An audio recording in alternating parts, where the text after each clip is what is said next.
And I'd like to, at this time, call on the report for Food and Nutrition Services as the annual report and call on Mrs. Michelle Drake. Good evening. I'm going to take a moment here to share my screen. Just 1 second. Let's see here.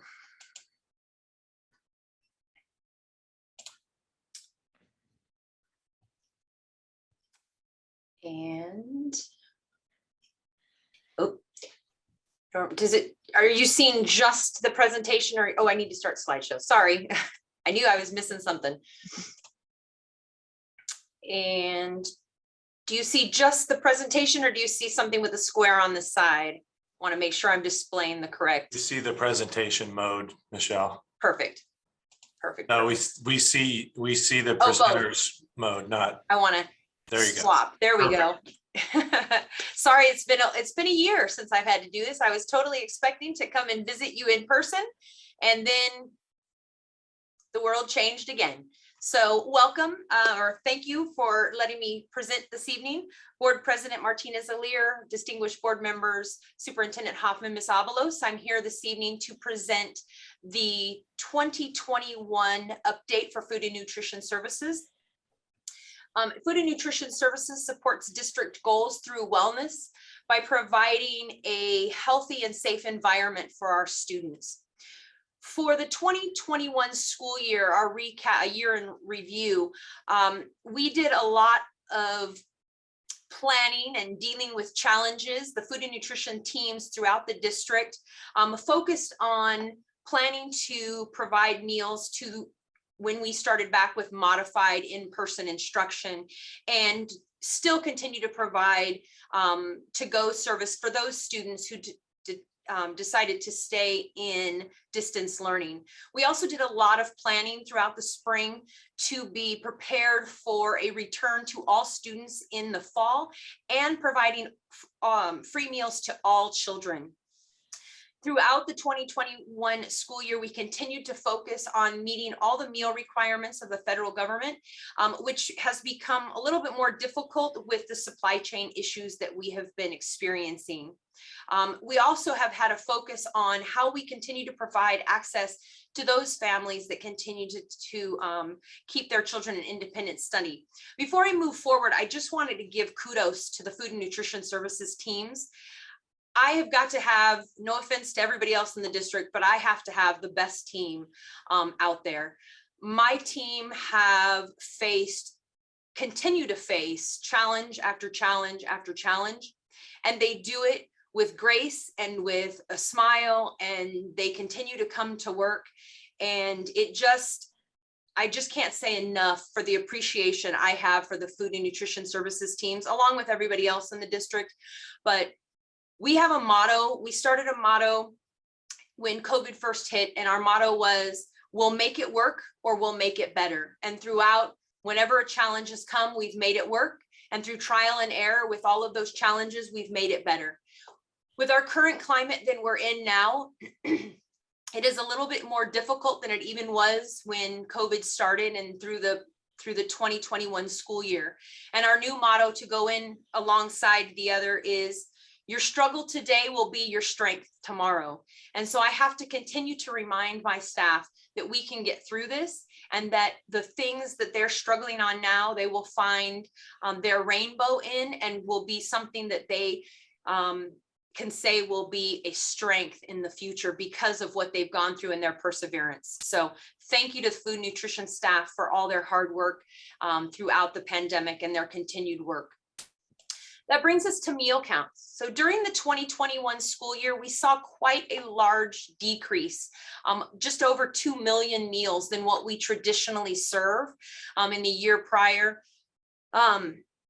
Because we did not have students in front of us, and the majority of the 2021 school year was students through, or we provided a service through to-go service, we did see a large hit in meal counts.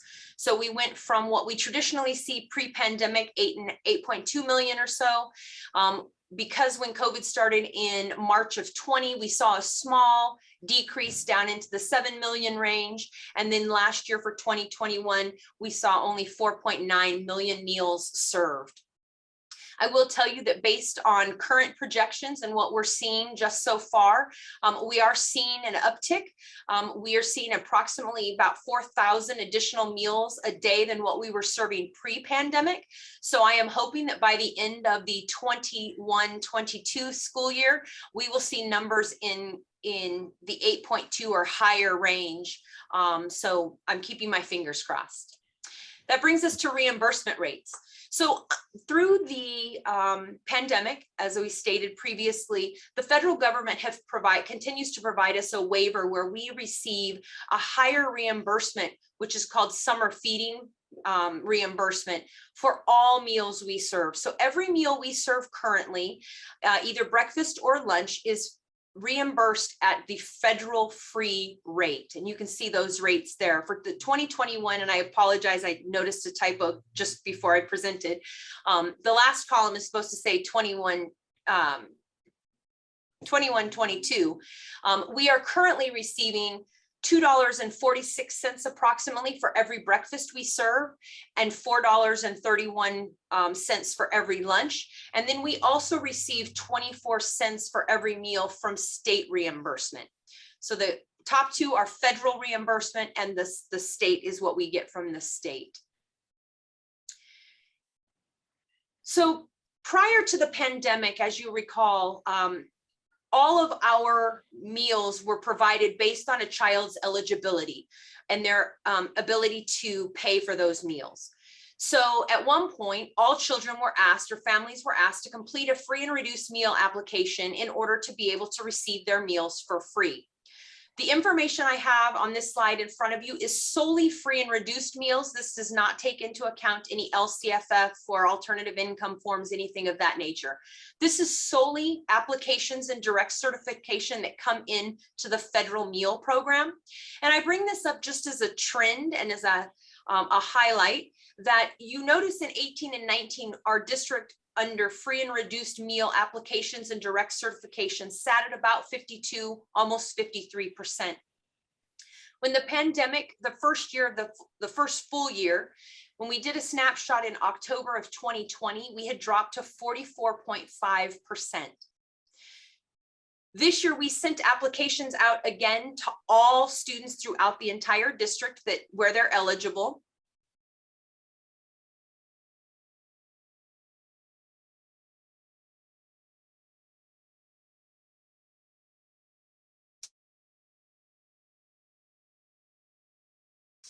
Either qualify for free and reduced meals through direct certification or through the paper application that they may have submitted. The reason I bring this up is that you can see that the response rate is relatively low compared to years prior. And a lot of that has to do with the fact that all meals are free to all children, and they are not required to have that in order to receive the free meal, which takes me to AB 130. California is the first state to legislate that all meals will be free, meals will be free to all children. So what that means is starting with the 22-23 school year, the state of California will offset the costs between the federal reimbursement and the free rate for all children in the state. And we will provide access to a free breakfast and a free lunch at every school site. We already have breakfast and lunch at all school sites. This will just make it free. If the federal government decides that they want to go back to free and reduced eligibility and they reimburse at those rates, then the state of California will come in and pay the difference so that every children, no matter what their eligibility is, will be able to access that meal. The program will continue to follow all USDA guidelines. And one goal of the state is that we need to maximize federal dollars through provision programs. And I'll go into provision programs in just a moment. Why this is important for us to feed children for free is that it ends the stigma for free and reduced eligible children. It increases the consumption of nutrient-dense foods, especially fruits, vegetables, and milk. It's been proven that meals that are provided by the school are traditionally higher in nutrients than those that are brought from home. And so by offering a free meal to all children, they are able to access those nutrient-dense meals. It reduces food insecurity and the strain on the family budget. Many families may fall in a category that does not necessarily qualify for free and reduced meals at the federal level. And so by having the ability to access meals for free, it may help them extend their budgets at home. It also gets rid of the unpaid meal debt, which often, if you recall, in years past was about $200,000 that comes out of the general fund. So that unpaid meal debt goes away because no one will have meal debt any longer. So in order to maximize federal funds, the state is asking that all schools that qualify for high poverty, which means either 40% direct certification at one school or at 80% free and reduced, join or participate in a provision program. Currently, we have 12 schools that qualify for community eligibility. What that means is that at least 40% of their enrollment qualify through direct certification. CEP reimburses meals at either free or paid. So if you're a school that has 62.5% or greater direct certification, all the meals at your school are reimbursed at the free rate. If you're at 50% direct cert, you receive approximately 80% free and 20% paid. So that's how community eligibility works. We have 7 schools currently that are under what's called Provision 2. Provision 2 is based on free and reduced meal applications. And this looks at, this is at schools that are not, they don't meet that 40% direct cert threshold. So those are the 7 schools we still have in Provision 2. They do not currently meet 40% direct certification, but based on income applications, they do show up as higher than 75% free and reduced traditionally. Some of these last 7 are more in the 72 to 73% range, but they reimburse at a free, reduced, and paid rate.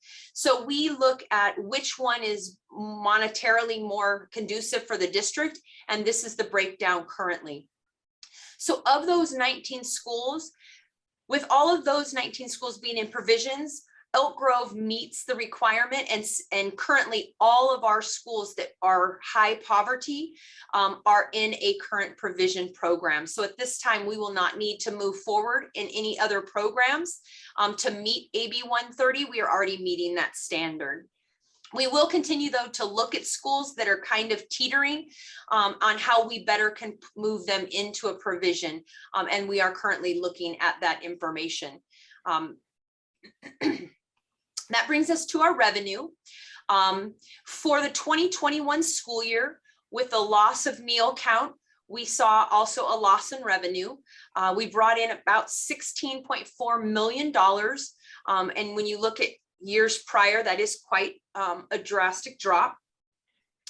And then our food costs, we also, with a lesser meal count, we're going to see a lesser food cost. We spent about $4 million in food, which was about 25% of our revenue. You'll notice that USDA foods dropped quite drastically. That was because the majority of the food that we have to divert products to be processed, and because our meal counts were so low, and because of issues that processors are having, we were not able to access some of the foods that we had diverted.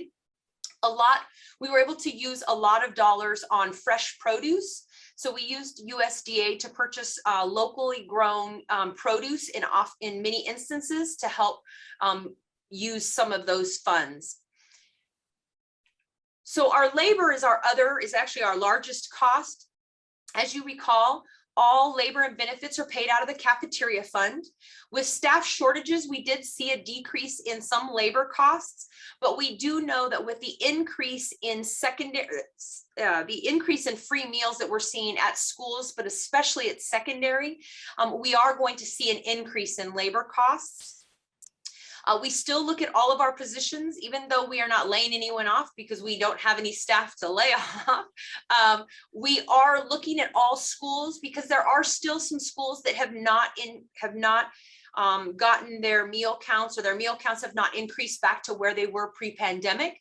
So we've had to have the flexibility of our employees. And again, I thank my employees for their willingness to sometimes move to different schools to address where we have a need, because we have seen, especially at our high schools and middle schools, large increases in meal counts. And so the flexibility of our employees and our position assessment to see where we're going to need labor as we continue to see increased meal counts brings us to what our labor was for 2021. We spent almost 12 million on labor. As you recall, even though we were in a pandemic, we had to maintain the majority of our staff as we did, and we found work for them at multiple different avenues to serve meals to our students. So for the 2021 year, 73% of our revenue was spent on labor. Looking at those two slides, 73% for labor and 25% for food does not leave a lot of wiggle room for anything else.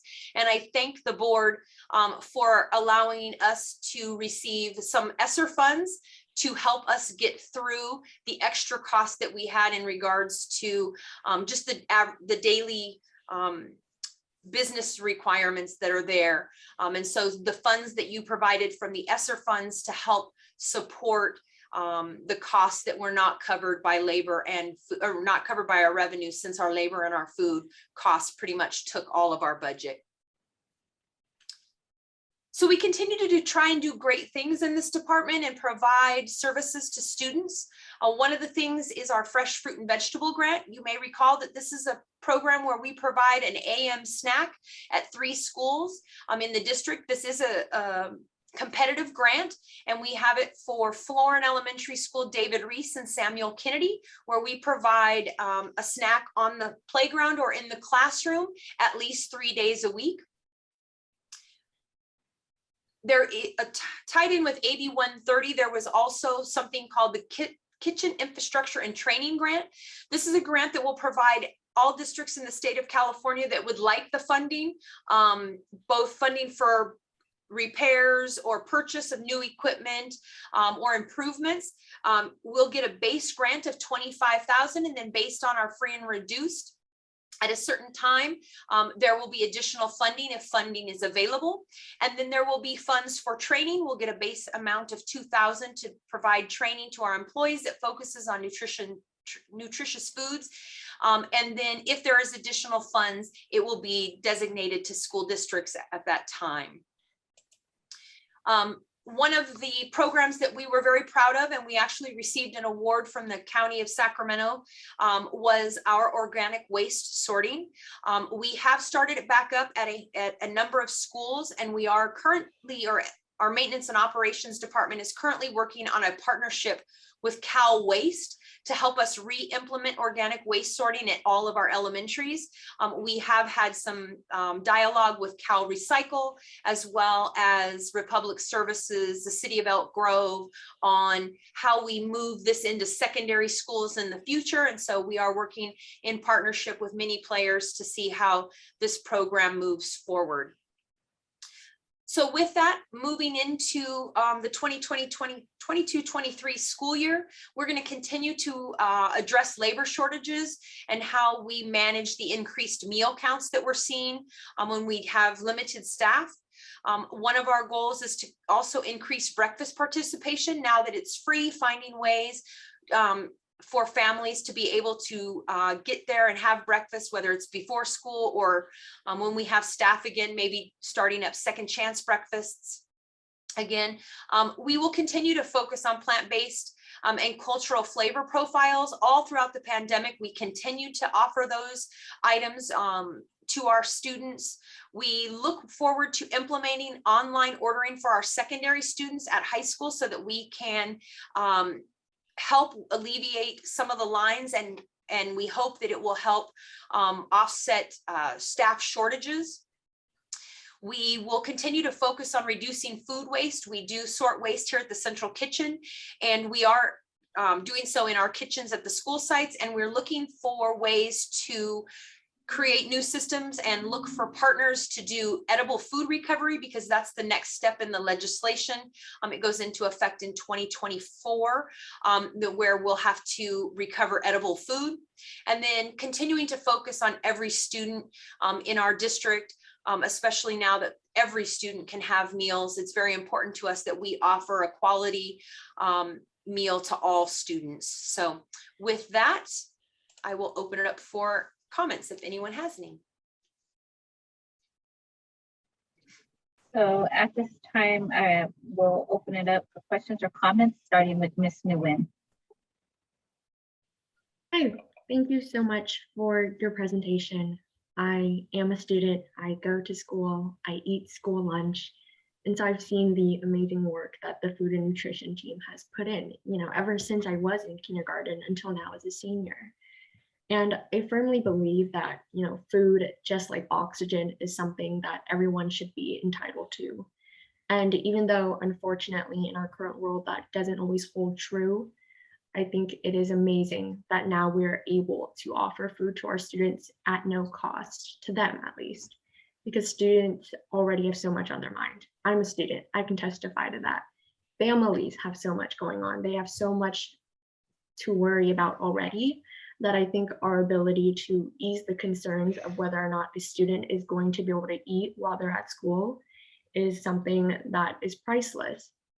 And I know it has not been easy. I go to school. I've seen that a lot of schools don't have lunch trays right now, but your team has been able to make it work. Students have still been able to eat breakfast, lunch, supper, snack. And I really do applaud your team for everything you continue to do for students every day. But very quickly, I do have a quick question. For slide 9, when we begin to talk about AB130, there was a mention of a 40% direct certification threshold. And I just kind of wanted to know a little bit more about what direct certification entails, like the process for directly certifying versus a free and reduced application. Correct. So what direct certification is, that's an excellent question, and thank you for the kudos before that. But what direct certification is we work with the state of California as well as the county of Sacramento, where we share data to get those students who qualify for free and reduced meals through other avenues. So it could be a number of public assistance programs. So that comes into our district, and then those students are automatically qualified. This is also for children who are in Head Start, foster youth, migrant students, and homeless students. So all of those students directly qualify for free and reduced meals. Then there are families who may not participate in any of those programs or don't, but they might not bring in the income. And so they're what would be considered an application. So if they fill out an application and the family qualifies based on their income threshold, then those are the other free and reduced eligible families in the district. Hey, thank you so much. I have no further questions. Next, I would like to call on Mr. Perez.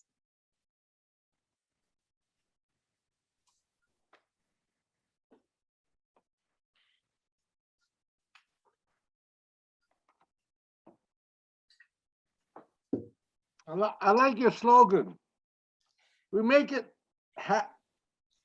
well, you make it happen, or what? We make it work, Oh, or we make it better. Yeah, you make it work, we make it better. I like that. Very good. Excellent. Thank you. Then I was thinking about the salad bar that you were implementing at some of the high schools. Is that still going on? We can't right now due to the COVID precautions, but we can't wait for the day to get those back. We feel that the salad, but we had salad bars at elementary school. So what the salad bars at elementary where kids can scoop their own fresh produce, or the high schools where they can help build their own salads or use their own salsa bars, all of those. We're hoping for the day, or we're looking forward to the day when we can re-implement those. But yes, we are planning to re-implement them as soon as we're able to do so. Okay, then on 5, 6, and 7, you had a very good diagram, the trend study. I like how you presented that. But yet, what happens to the savings in those years when kids or students do not eat or participate in the program? Did it go to, it looks like it went to salary. They kind of cost. You said on 5, 6, I'm sorry, 5, 6, and 7? Yes, yeah, I like that. So anytime we have extra revenue, it goes into our reserves to help with equipment. So traditionally it's used, any excesses in reserve for a rainy day, as well as on equipment repairs. As I've shared before, the equipment here at the central kitchen is aging. And Right. so we are repairing things like large walk-in freezers and refrigeration and site equipment and so forth. So a lot of our reserve is currently there for rainy day, as well as for repair of equipment. I see. So it goes into a different, you disencumber it and then it goes into a different line item for equipment, correct? Is that what you're saying? When you say it goes into a different line item, currently our excess is in reserve. So I'm not sure if I'm answering your question correctly. And then in reserve, it's determined what next steps it needs to take, whether it's equipment, which is traditionally what it is used for, is equipment repair and purchase. All right, why don't you go to the next slide there? That's the total count, it's gone up. Then here, I see That's reimbursement rates. That's what we Right. receive from the federal okay, government. why, can the state of California pay much more than and you mentioned in another one that the state's planning to pay more than the 24 cents per meal, correct? Yes, starting in the 2022-23 school year, Uh-huh. the state will be reimbursing every meal served. So in the 22-23 school year, Mhm. we will be going, at least at this time, it is projected that we will be going back to students that will be classified as free, reduced, and paid in the system. Mhm. We will then submit that reimbursement to the federal government based on a child's eligibility of free, reduced, and paid. And then the state of California will go in and based on those same, will give the reimbursement instead of the 24 cents per meal, they will go in and reimburse based on the particular. So if I had 10 free, 10 reduced, and 10 paid, they would go in and then do the difference between the federal rate and that child. So if they're free, there's nothing that state would have to reimburse at that time. If they're reduced, they would then give me the difference between the reduced rate at the federal level and what that costs to get to the free rate. And then if they're paid, they would pay the difference between the paid reimbursement and what the federal free reimbursement is. So that is what they're projecting. Now, if we're still dealing with COVID challenges, the federal government may determine to continue the waiver that they're doing right now, where they pay all meals at free reimbursement, but we don't know that at this time. At this time, that waiver ends on June 30th of 2022. I also know there's dialogue at the federal level to make free meals universal federally, nationwide, but at this time that has not been approved. So right now we're looking at the state offsetting the difference between the free reimbursement at the federal level and what each eligibility is, the difference. I see, okay. Slide page 8, please. Page what, I'm sorry, sir? Page 8. Okay, So you mentioned that AB130 affects this free meals situation now. yes, And that's where you just mentioned where they might just pay a little bit more, okay? yes, Right? yes. That's pertaining to this statement here. Okay, page 9.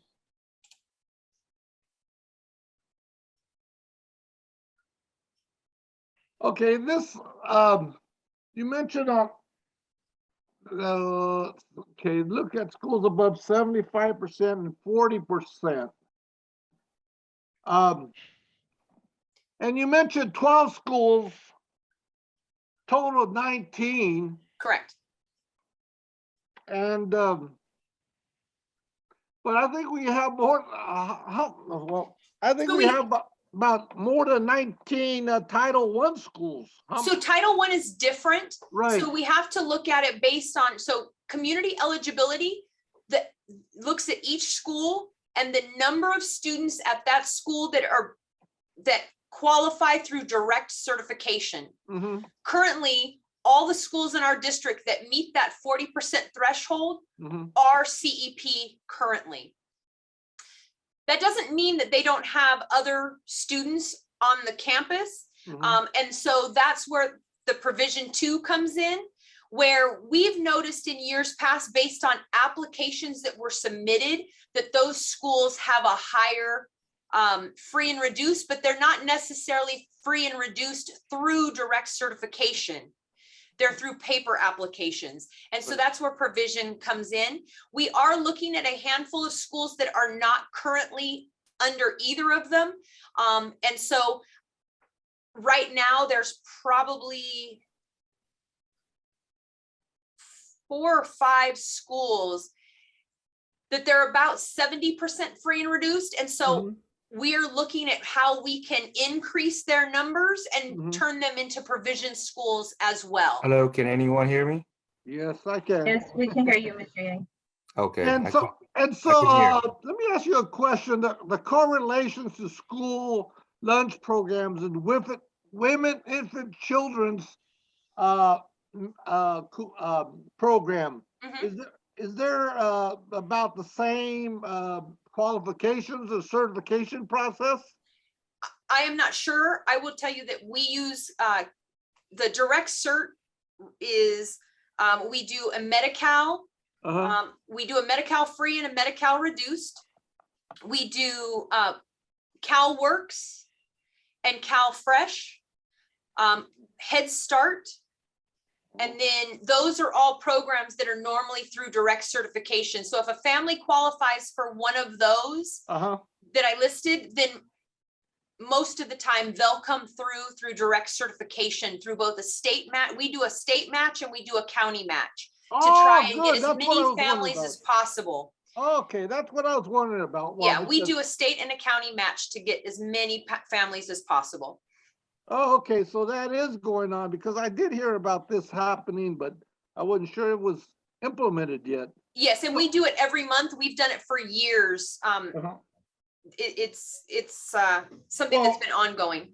Well, I know there's an unmet need in WIC and CalFresh. I mean, there's a lot of Latinos, a lot of people, poverty people who do not want to participate in those programs. And as a result of that, these kids go hungry and school districts lose money for these particular funding sources. And so, I know this has been going on for years for the Women's Infant Children's Program and CalFresh, the underutilization of these programs. And as a result of that, the whole Correct. community suffers. Okay. Mhm. All right. The last question, you have high property. Okay.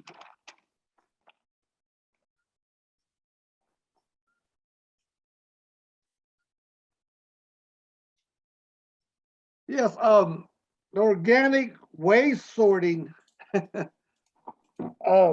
That's new legislation I just picked up or learned about the other day. And so what is going to happen? Is that going to go into alternate energy or what? It depends on the vendor. So currently Republic Services is who is picking up our waste, who currently picks up our food waste, and they turn it into biofuel and into compost. So it depends on your vendor who picks or your hauler and what they turn it into. So do we just have one vendor for all the school district or individual ones for each? We currently do have just Republic, but I know maintenance and operations is in discussion with Cal Waste in regards to organic waste So I do know that there is some discussion there, but I'm not in that line of discussion, so I don't know the details. All right, very good presentation. Thank you very much. Thank you. Next, I will call Mr. Yang. Thank you for the presentation. I have no comments. Thank you. Mrs. Albiani. Hi, Ms. Drake. Hello. Thank you so much for your presentation and for your amazing team and the work they do. I live right next to a school and have spent many days honking at them and waving at them in the parking lot. Thank you. My children eat school lunch and they enjoyed getting to high school with some new items, and your work to continue to improve the quality of things we offer people and be more responsive to our diverse population is greatly appreciated. So please pass that on to your people. I have no questions about your presentation. Thank you. Ms. Tritis Espinoza. Thank you, Madam President.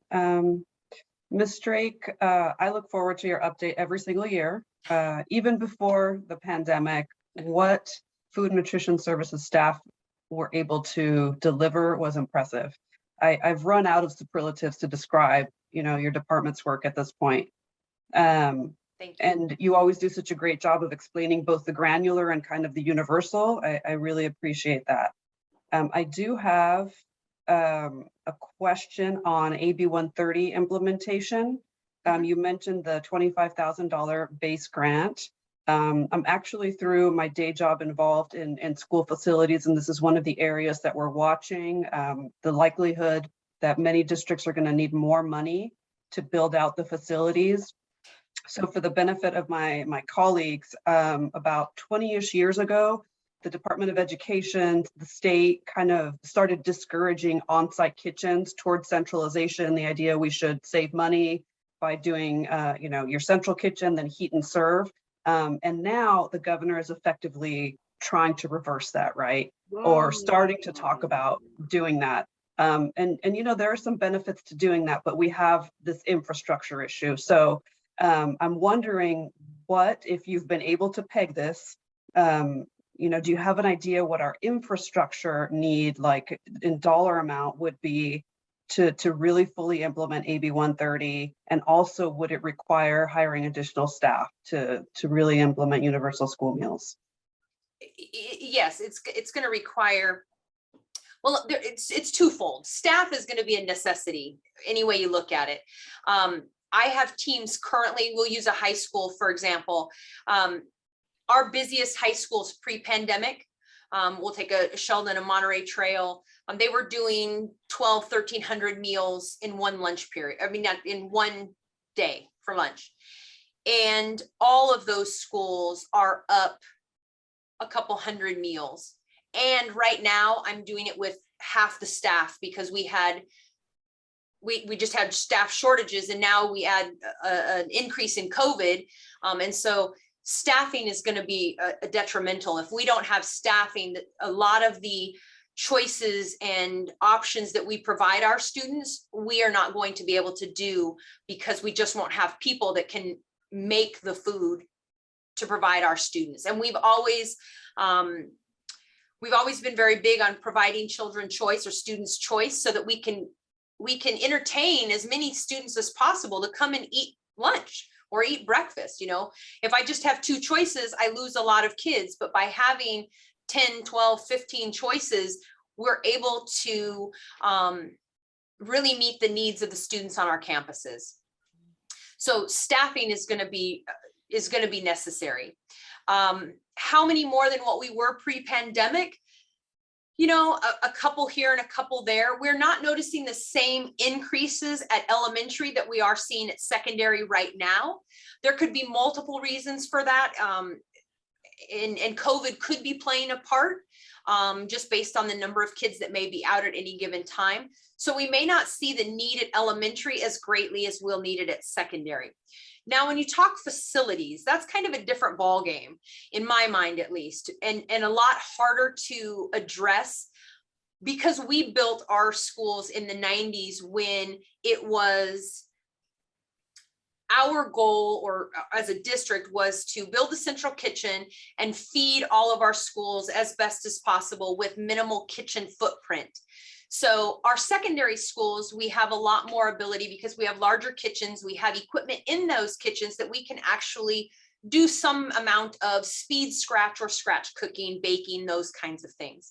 But our elementaries have all been built with very small footprint. And I'm not necessarily of the mindset that we need to go build large kitchens.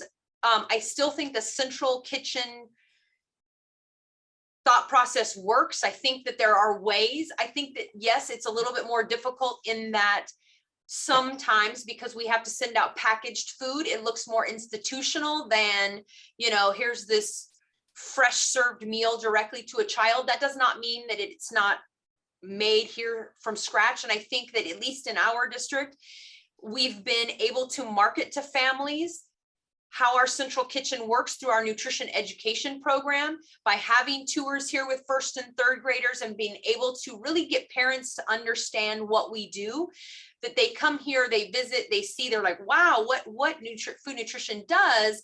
Okay, I understand that what my children are getting for the most part is a speed scratched, or it's to provide options to our children. But to go build an entire kitchen or to expand our elementary kitchens, I don't necessarily know. I have no idea what that footprint would cost. But I don't necessarily know that it's necessary if we can communicate to our families what we do from the central kitchen and continue to do that. And the board has always been extremely supportive of the nutrition education programs. And believe me, we're chomping at the bit to get our littles back here again. We miss our first graders and our third graders visiting us. And so we really are looking forward to the day when we get them back. I will say, for purposes of kitchen infrastructure and training, $25,000 is 2 days worth of repairs in my world some days. Rob and I have had conversations where one repair recently has cost almost upwards of that. And so I appreciate any money. I go after every equipment grant that I can get. And those are, 10 grand kinds of things up to 100 grand. So I'm always going to be thankful for any money I can get to repair a piece of equipment or replace something. But yes, there's definitely going to be a need for additional expansion, and like schools, things age. And so, if I need to put in a new walk-in, it's not so easy just to go in and replace the walk-in without, as a school hits 20 years, you now have to go through facilities and DSA and all kinds of other. So it's kind of a twofold. Yes, there's going to be a need, whether it's a footprint where you replace and rebuild, or you just keep repairing. That's yet to be seen, I guess. Did that answer your question? I'm sorry. It did very well. Thank you so much. So just last comment before I sign off. I just want to highlight that what this department is going through is very emblematic of what the rest of our district public schools has been going through. So not only have they had to reinvent their job, people relearning how to do their job under, pandemic conditions, they are still being asked to implement and expand new government programs. Universal school meals is amazing. It is literally from my, if I had a magic wand, wish list. But I don't think anybody really envisioned doing this with supply shortages, with staff shortages, same with organic waste recycling. So just kudos to you, Ms. Drake, and your team, every single person at Food and Nutrition Services. That's all, Madam Chair. Next time, call upon Mr. Christina. Thank you, Crystal.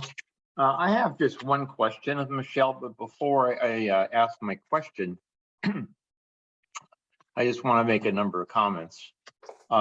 In my recent visit to Food Nutrition Services, one thing was very, very obvious, and that is that as Michelle demonstrated once again, her love and support for her staff, they unequivocally reciprocate that love. And that only happens when you have a collaborative environment of mutual respect and trust and support. And given what has gone on, the actions of food nutrition services is absolutely stellar. And it really needs to be noted. Thank you. To me, food nutrition services has been an example of survival. They are doing more with less and with many of the lowest paid workers in our entire district. Food and Nutrition Services has previously certainly earned my gold star, and now more than ever. What they do with what they have is almost unimaginable. They show up, they do their jobs with a smile on their faces, and that's because of its leadership. Michelle, I only have one question, and when you were talking, I remember that is a question I neglected to ask you. Mhm. With all of the fiscal complexities, do you have your own controller at Food and Nutrition Services, or budget assistants, or people who work with you to keep the machine going? Yes, I do. I have a budget tech and I have an account tech. And then over at the district office, we also have another account tech that assists from that side of the house as well. So yes. Okay, because just listening to you, there's so much to keep track of. There's a lot to keep track of. Yeah, it's not an easy task. As always, Michelle, thank you. I know the families appreciate it, the kids appreciate it. And I have talked to many students, and they can't wait till you get back to where it was. I'm looking forward to it. Yeah, thanks, you. Michelle. Next, I'll call on Ms. Jamerson. Good evening. Thank you so much for your presentation. And thank you for all that you and your team have done. I know that there's a lot of families that really relied on your services that didn't necessarily rely on those services prior to COVID. And so, the work that you did and continue to do to provide for our families, it makes a huge impact. And so I appreciate that. Thank you. I did have one question about summers. Will we continue to provide free meals for the summers for the schools that are on the traditional calendar? Yeah, we will continue our summer programming, at least at this point. That's my goal, with as much staff as I can. Let's hope that the warmer weather gets COVID under control, and I'll have a team to do that. But yes, we will build up our partnerships again. Last summer, we were able to start back up at the libraries. We were able to pick that back up again, and some of our YMCA partners, and we are already starting to have dialogue about what that'll look like this summer. So yes. Perfect. And then for those students that are doing the distance learning, have we been able to continue with the pickup, and has that been able to keep moving smoothly, or have there been any challenges in that area? Yes, yes, we're still doing it, that we still have the independent study for those students who are participating in independent study. It's not as high volume as we had hoped, but we have the same families every week are pretty consistent. They pre-order, that's gone well with the online ordering system. They pre-order, they pick up at Rio Cazadero. We offered it up to some of our Head Start students as well. There were some staffing issues with Head Start where they were needing to have them do distance learning for a little while. So we opened it up to them.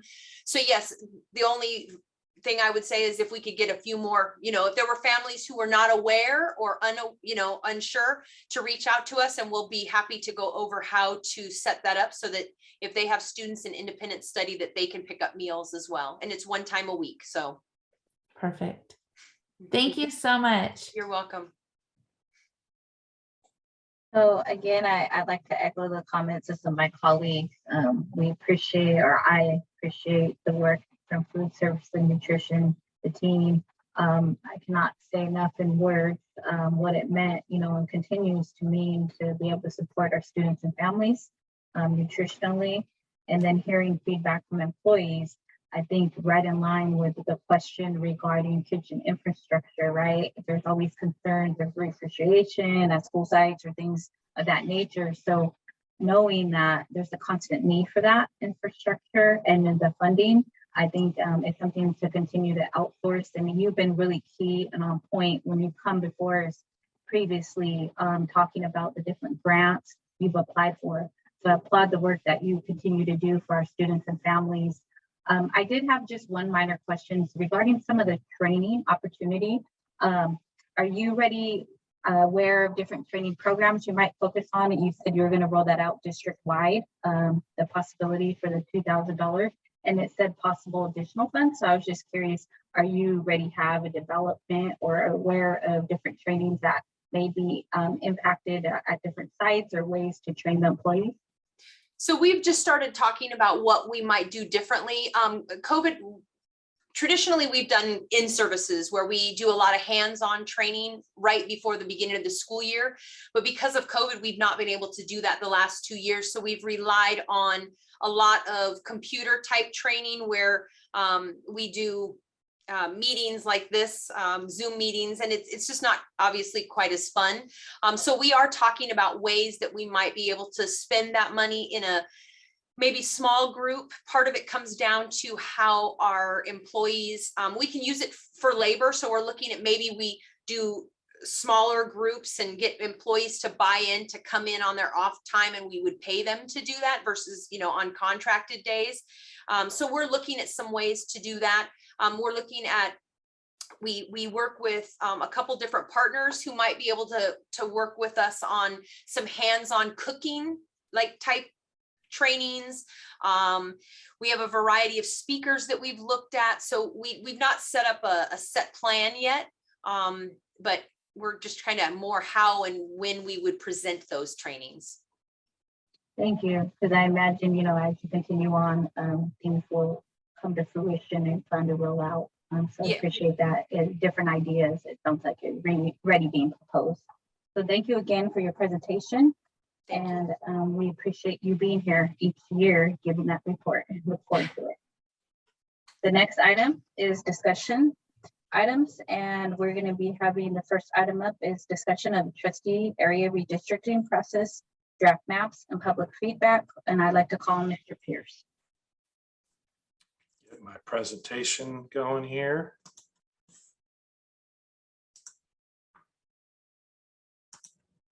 Just making sure you all can see the right screen now. No, don't see it yet.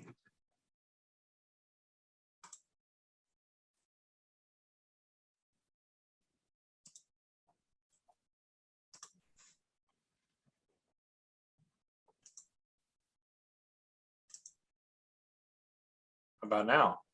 Yes, we see it. You see the full screen and not the notes page, right? Yes. I'm sorry for that. Thank you very much, Madam President. Martina Solir, members of the board, Ms. Nguyen, Superintendent Hoffman, and Ms. Avalos. Tonight's discussion is a continuance of the ongoing process regarding the trustee area redistricting, of course, to ensure population balance in all 7 trustee areas based on the 2020 census data. Tonight's report's in line with our timeline and is being provided to update the board on the 2 community meetings that we recently held, as well as feedback and questions that we received from attendees. I'm going to quickly review the community meeting process. I will obviously share the feedback and questions that we received. I'm going to recap on the existing timeline and of course answer any questions or take any feedback from the board as well tonight. The 2 community meetings were discussed and shared as part of our timeline and our entire process at all the previous board meetings where we discussed redistricting. So too, these meetings were shared in a number of community messages, thanks to our communications department, sent to all parents, staff, and community members. They were obviously posted on our redistricting website. And lastly, the 2 community meetings were held on 2 Thursdays, January 6th and January 13th. The meetings were initially planned to be held both in person and virtually at the same time. However, literally the morning of the first meeting, we all know well that the Sacramento County Public Health order came out discontinuing public meetings. So that resulted in both of the meetings only being held virtually. To that point, I do want to just quickly thank Steve Mate for all of his assistance and for helping run those Zoom meetings so I could present. The presentations and the information shared at these meetings were also posted on the redistricting website, so attendees could go back if they missed anything, and or anybody who wasn't able to attend can look at the same information. In terms of the meeting agendas themselves, we covered the movement that the board took to buy trustee area elections, just to set a framework for the entire process, where the board began and the rollout of the work leading to the redistricting process. We reiterated the public outreach and the transition process to date. We did spend the majority of our time, though, on the redistricting process, the specific information about the redistricting requirements, our timelines, and perhaps most importantly, the draft maps and the demographics were shared with the attendees. And then lastly, we opened the floor to feedback and question from the attendees.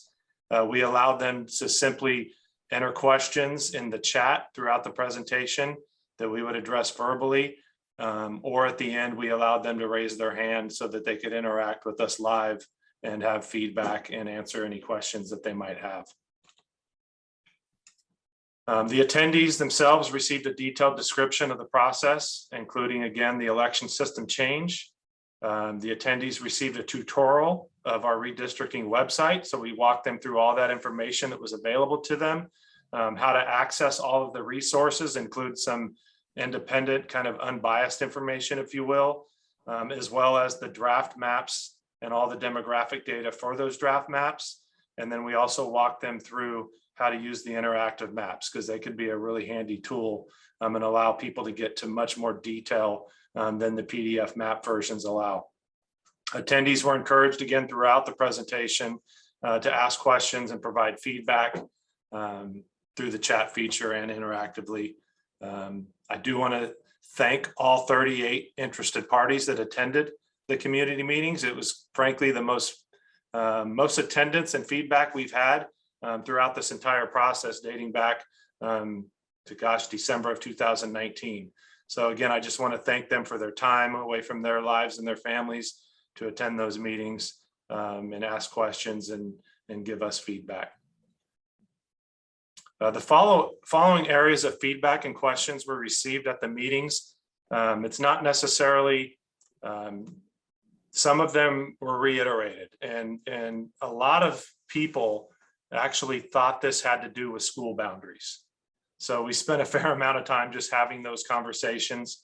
And so although it wasn't directly relevant to what the board's doing for its redistricting process for individual board member areas, we wanted to share with you that feedback. So a lot of questions about how it's going to affect school boundaries and where their students would attend school. We availed them of those fears, if you will. We did get questions about it affecting school size, and it appeared to be related to downsizing. So as schools get smaller, we do downsize staff. So there was an interest to try to make a particular school larger so as to avoid future downsizing. Again, not necessarily relevant to this. We did get a question about involving student government classes. I did ask that person to please reach out to me. As the board knows, I love this topic, so happy to work with any of our students to help them better understand. We did get feedback that certainly appreciated the notion of population balance. But it's interesting enough, they felt that that's already in place with the system at large. And so the point is, when all the board members are elected by all the voters at large, each board member has the potential of receiving the same amount of votes. So they felt that the population balance is a moot point. But I did take time to explain that due to the California Voting Rights Act, the board really doesn't have any legal liberties to not take the action that they've already taken. And we had some dialogue there. This was a concern number 5 that I shared quite candidly that's come up by individual board members in our open discussions. And this is the general concern that as a result of the election system change, trustees may end up only focusing on their area and not on the district at large. And there was a concern that they felt that that was taking power away from the voters. There was a question as well about the county. So as the board will recall, we went through a county committee process. The question was whether or not they still have authority to weigh in on the map the board ultimately approves. And if there was a process for them to either approve or deny that map. And then if the board approves a map that the county denies, does the district have any legal recourse against the county? So it was a pretty quick dialogue, but basically it was shared that the county doesn't have authority over the board's action. There's not a forum or a process at this point for the county to weigh in or either affirm or deny the map that the board will ultimately approve. There was also a question about, does this fix overflow or redirection? That's kind of back to the school boundary process. We were able to reach out to that individual and going to continue. It was clear that she was really upset about her daughter being redirected. So we'll continue those conversations. But most importantly, so again, a lot of those were either related to the election system, which the board's already taken action on, and boundaries of schools. But there were no questions regarding the 3 draft maps themselves. In fact, there was only a preference given one time, and that preference was given that they preferred draft map 3 with no other preferences for either draft map 1 or 2. So again, I just want to thank those folks. They sat through 2 meetings. Most of them came to the second meeting, and it was just nice having them attend. And I know they appreciated our time in the outreach. So again, just the timeline. These are all things that have all occurred, including the last bullet. We're here presenting to you tonight, the community input process and what was received. Obviously, this dates back to November of 2021, when you took upon yourselves the initial information regarding the redistricting process. And then this will be moving forward from tonight. And so unless staff receives an alternative direction from the board, I just want to be transparent with the board and the community that starting on January 26th, as this item's agendized, it will also include a resolution that the board would adopt to approve one of the 3 draft maps, obviously at the board's discretion. Obviously, if the board elects to not take action on the January 26th board meeting, we have reserved February 1st and February 15th as dates that the board can take action, approving one of the 3 draft maps. And just to reiterate for the board again, that by law, you have to adopt a map by February 28th to meet your statutory deadlines. And with that, I'm happy to answer any questions or take any feedback. At this time, I'd like to thank Mr. Pierce's presentation and call on Ms. Nguyen for any comments or questions. Thank you so much for your presentation. I actually really do love one of the community meeting points about involving student government classes. You know, I think that redistricting might not be the traditional hot button issue that everyone's on the edge of their seat for, but I do think that it relates a lot to other things like congressional redistricting, even assembly and state senate. And I think that it's something that would be valuable for us to introduce to our students, and whether or not they give us input or if this just familiarizes them with the topic, this is definitely something that I want to explore, and I will be reaching out to you to talk more about this. So thank you for giving me this idea. Thank you very much. I look forward to talking to you. Mr. Yang.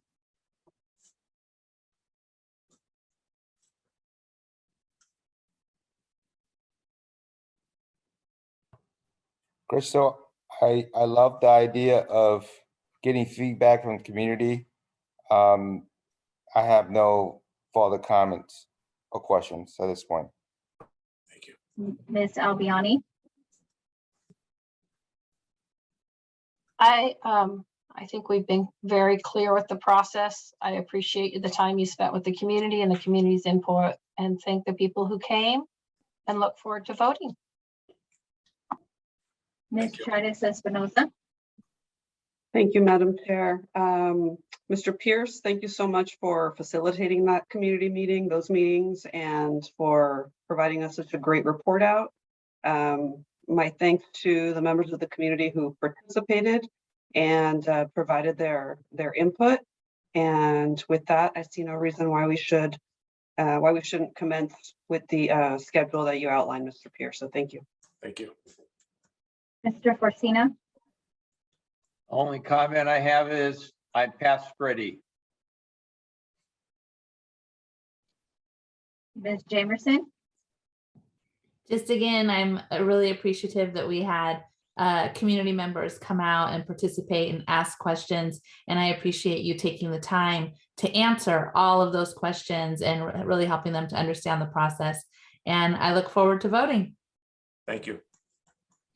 Mr. Perez.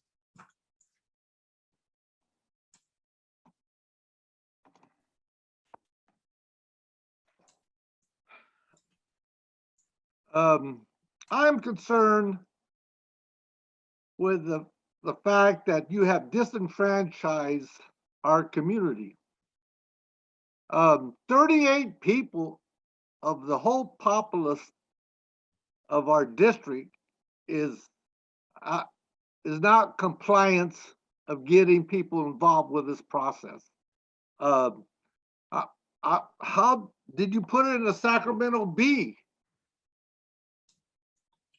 So we had multiple publications. Did you put it in the Sacramento Bee? In the Was it not? Sacramento Bee and the Elk Grove Citizen, Okay. dating back to when the process began, Mhm. including draft map availability, information on the election system change, as well as the redistricting process.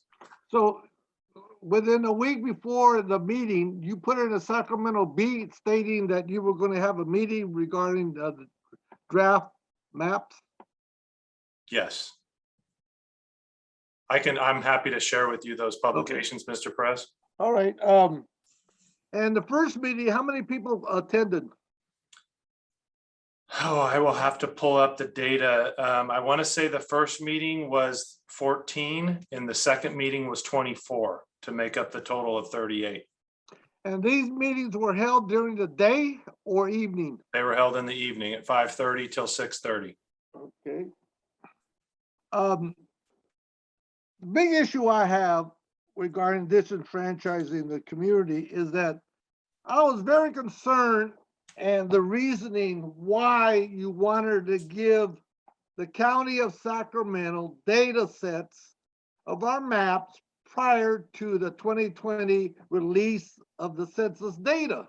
Now I know why, is because of the fact that what you mentioned earlier, that we have no recourse to challenge these maps back and give them back to the county. You said that they cannot confirm or deny these particular maps. So the process has been compromised as far as I'm concerned, because they have a set reason why you send it to the county, to see the finished product using 2020 data sets. And you did not use 2020 data sets, you used 2010 data sets, just so that you circumvent the appeal process. Mr. Perez, I'm going to ignore the direction of it being focused on me. I felt that we I'm tried saying- to do this as I'm transparently as saying- possible, and we took our action and our direction from the board. I can reiterate, But just because of what you're sharing, I think it's important that any members of the audience hear this tonight, based on what you're saying. The board had to make a change to its election system. yes, When you do that, that process does entail the County Office of Education through what's called the County Committee on Elections to be involved. The law also requires that when you do that, the board consider alternative maps. The board had no discretion, nor did the county at that time. Just about every elected body in the state was in the same predicament that we were. Though what the law didn't contemplate was COVID.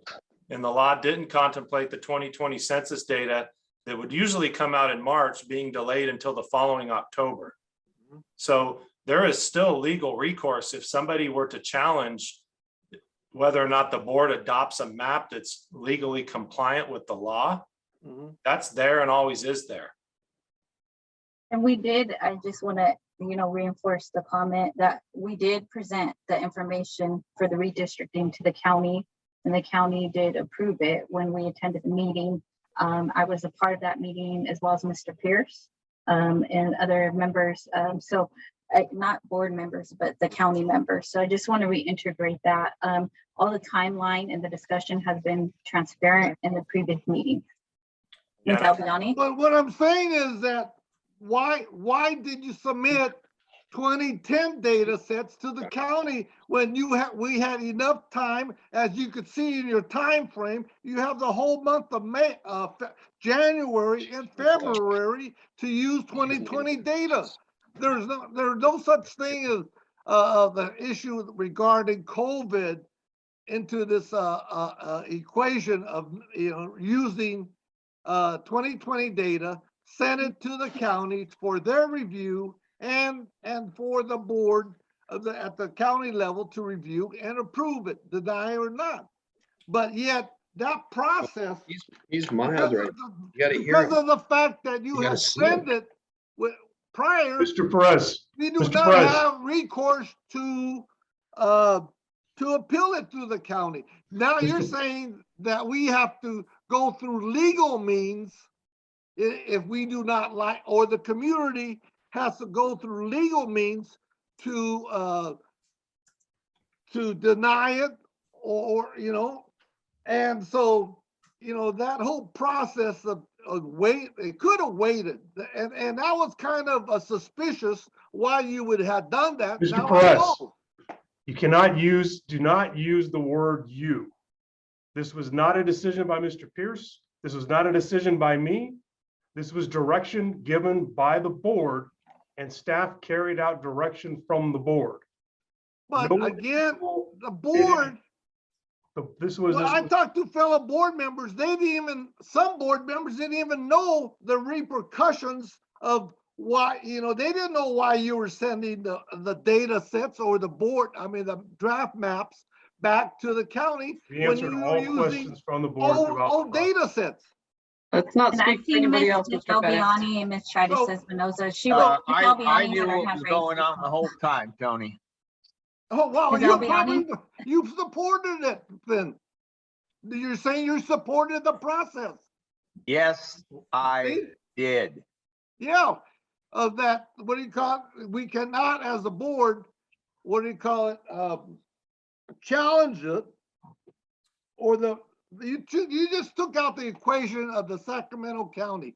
And this is not only our district issues, this is going on throughout California, even here in Sacramento. There's the Thomas is getting sued because they're not going by the guidelines. And so I don't know what's going to happen now. I would like to just stay focused on our district and the items at hand in the presentation. And I will call on Ms. Albiani. She's been patiently waiting. She had her hand up. And then after her was Ms. Tritis Espinoza. I just wanted to say quickly that I believe that the process was followed to the law. The process was clear and the process included people. So I disagree with Mr. Perez respectfully. And second, I wanted to let you know, Mr. Prez, as a parent in our school district, I was offered 3 different notifications about the meetings. I received them in more than one type of communication and more than one time. So the staff, I believe, did a good job getting the word out from my experience. Ms. Chavez Espinosa, did you have any other comment to add? You had your hand up. Yeah, just briefly. I'm not going to go point by point. Just about everything that was just said by Mr. Bettis is factually inaccurate. And, you know, it's unfortunate that someone could be at every single meeting and continue to be confused on this point, but it is what it is.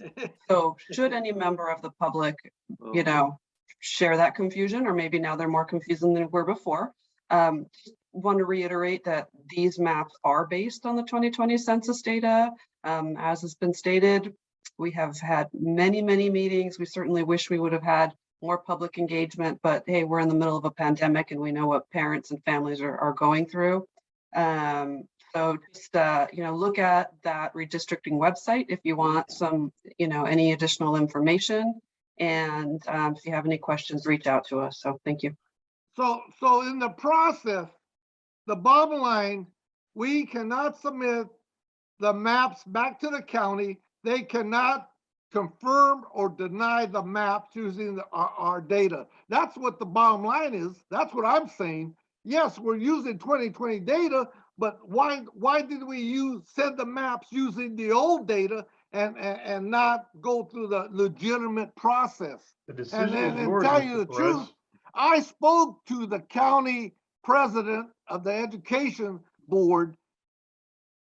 I'm not even going to school there. So Yeah. I want to say we had that discussion and we're very transparent about it. And we informed them what data we were using given the pandemic. We've explained this in other meetings. So I will ask you, if you have further questions, to please connect with Mr. Pierce continuously.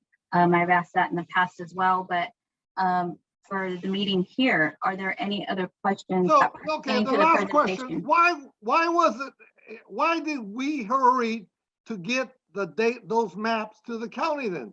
Now that looks like we send them over there using the not the 2020 data, and we just denied ourselves through the process of the appeal process. The only thing Going through that process like that. in reality, and this isn't a defensive posturing response, the way the board went about this actually has resulted in twofold the number of public hearings, in twofold the number of opportunities for the public to engage. What the options were that were provided to the board before we even entertained this process was, do we wait until the 2020 census data? And at the time, we had no idea when that was going to come, knowing you had a deadline of February. And what we shared with the board is, and please don't hold me to this number, but for the sake of conversation, let's say that we've discussed this now at 17 board meetings. Had we waited, you could have ended up with an opportunity to only talk about it at 2 or 3 board meetings in a very short window. And they would have been right around Thanksgiving and Christmas, right when families were least able to engage. So in the way that the board ultimately did it, resulted in many more opportunities for discussion and, more importantly, public engagement. And so are you saying then in next month that we're going to have more public meetings, since we have so much time, like you say? You have a deadline of February 28th. Right. So we almost have the whole month of February to do public outreach a little bit better than we have with the 38. We're looking for direction from the board tonight about when they'll be ready for us to bring this to I them. personally think that we need to do a lot more outreach, workshops, and it's, you know. We understand your perspective.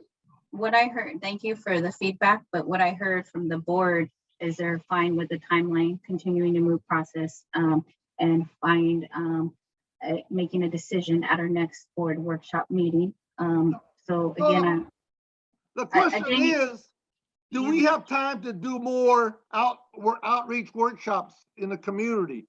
not, that's my concern. I Okay. think we have enough, this board should have more, go out there and have more outreach to the communities and do it at the high school levels at possibly 8 high schools and see how much we get. So your point is noted, Mr. Perez. I think we hear your feedback. However, the feedback from the rest of the board is to continue with the process and Yeah, to bring I that back agree. forth with the next decision being at our board workshop. Because the timeline laid out is what Mr. Pierce has went over when we will revisit the issue. Now, Mr. Pierce, I can speak to moving on with my comments. I can speak with the fact that echoing my colleague's comments and the fact that multiple emails and communications were sent out. And you alluded to that things were published in the Elk Grove Citizen as well as the Sacramento Bee. So I will ask Mr. Perez if he has questions regarding those publications to please reach out to you one-on-one to get that communication further. And we will be moving forward with this item, bringing it back at next week's board workshop. So thank you for the presentation. Okay, my last question was, Your why last did question people was who over. went We're to the moving forward meeting at think this it was point. Sorry, regarding Mr. Perez. boundary issues? Why did the community think that there was boundary issues versus district draft maps? That's another big question. Why did so many people go to these meetings, think there was a boundary issue of school districts versus draft maps for the new upcoming elections? There's something wrong here. That's a great question. Again, I'm going to ask Mr. Pierce for you to connect with him one-on-one. No, that you should had be a concern of all board members. They should get We that, hear not you, only Mr. me. Perez. And we're also saying you had ample time as well. And I will ask you to bring that forth to Mr. Pierce. We're going to move on to the next agenda item, which is the action item, Education Code Section 17556, consideration of resolution of the intent to convey electrical facilities easement to the Sacramento Municipal Utility District for the Transportation Department and project. And I'd like to call on Mr. Pierce again. Thank you again, President Martinez-Alier, members of the board, Superintendent Hoffman and Ms. Avalos, and of course, Ms. Nguyen. Quick item for the board, the Sacramento Municipal Utility District has requested that the district convey an electrical facilities easement at the Transportation Department on Gerber Road.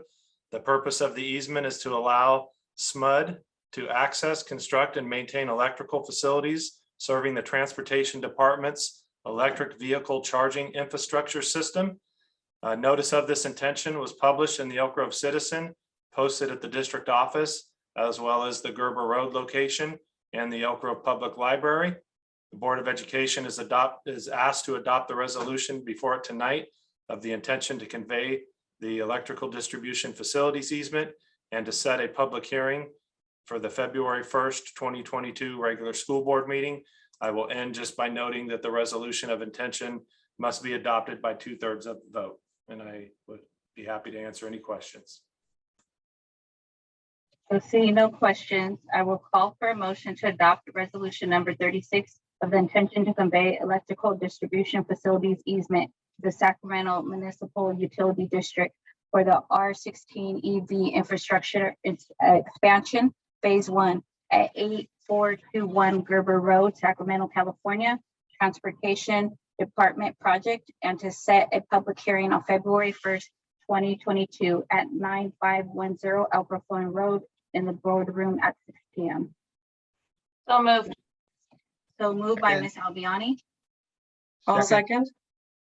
second by Ms. Titus Espinoza. We will conduct a roll call vote. Ms. Nguyen, Aye. Ms. Albiani, Aye. Ms. Titus Espinoza, Aye. Mr. Forcina, Aye. Ms. Jamerson, Aye. Mr. Perez, Aye. Mr. Yang, Aye. and myself is unanimous. Thank you. Thank you for the presentation. I'm bringing the item back. At this point, I would like to call on any board members and the superintendent who wish to submit any reports on organization or committee meetings relative to the district and the operations. I see Ms. Titus Espinoza's hand up and Mr. Forcina's. Thank you, Madam Chair. Last Friday, I think it was, I participated in my first meeting as a member of the California School Boards Association Legislative Advisory Committee. And it's a 2-year appointment, and I'm really excited. This was always a great group when I actually worked for the California School Boards Association. They're drawn from the entire state, so they have some really robust conversations, and they advise the CSBA's advocacy. So I'm really looking forward to being able to inform their work through Elk Grove Unified's experience. At this meeting, we focused mostly on the budget and some higher level issues. Going forward, we'll actually be talking a little bit more about legislation. So just wanted you all to know that that work is off and running. There will be several more meetings throughout the rest of the year, and I'm really looking forward to them. Thank you for that update. Mr. Forcina.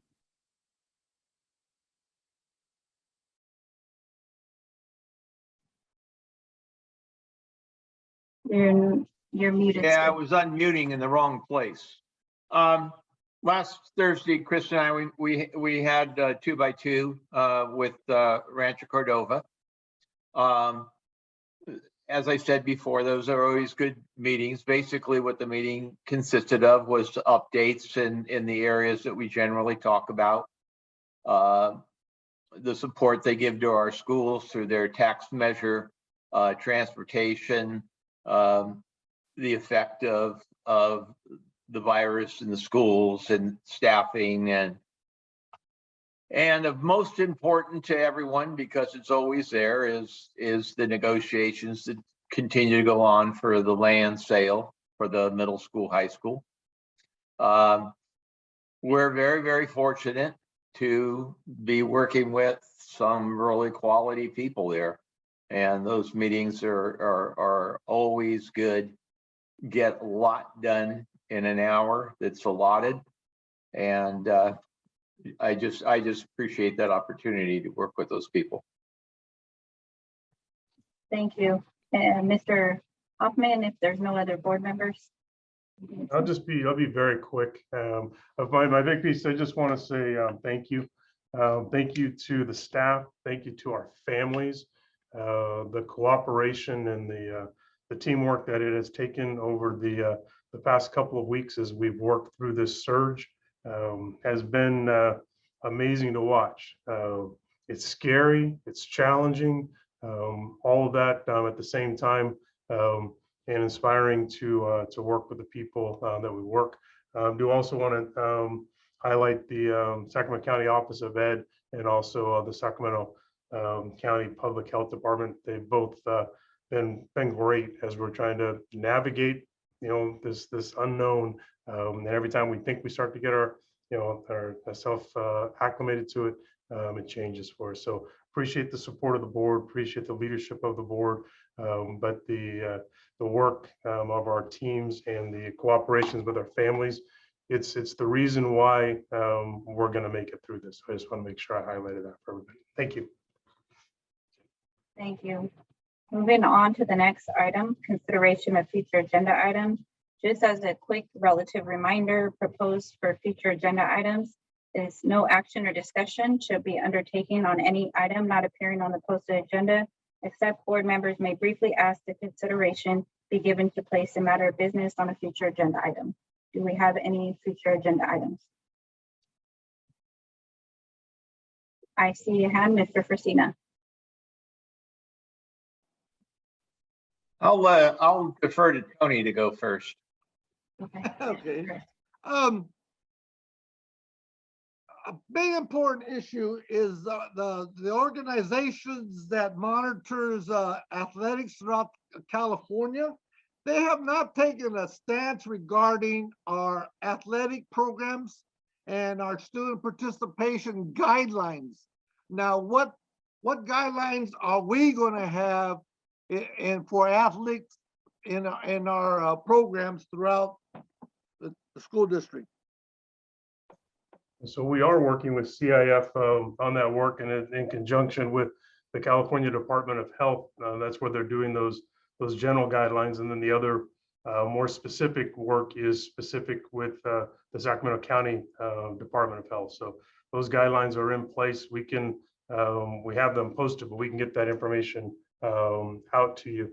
They just did an update today, and Mr. Murray may be able to go through things we're going through so fast today, but I believe they're going to extend the winter season by a couple of weeks because there have been some delays in some of the competitions that have been occurring. So they're working through that process right now. So we're in contact with CIF on a regular basis in conjunction with the California Department of Public Health. So like, I We know. shouldn't talk about it. It's a matter of this is a future agenda item. That's not a Right. discussion right now. I know, Right. right? So, So did you have another future agenda item? the other agenda item I'm concerned about is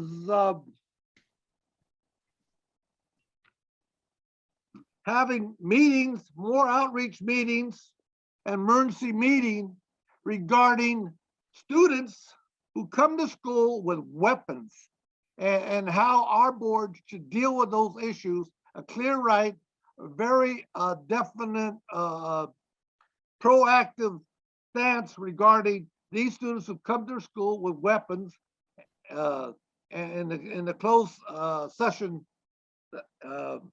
It's not a closed session topic. We did take action on the discipline guidelines, including weapons.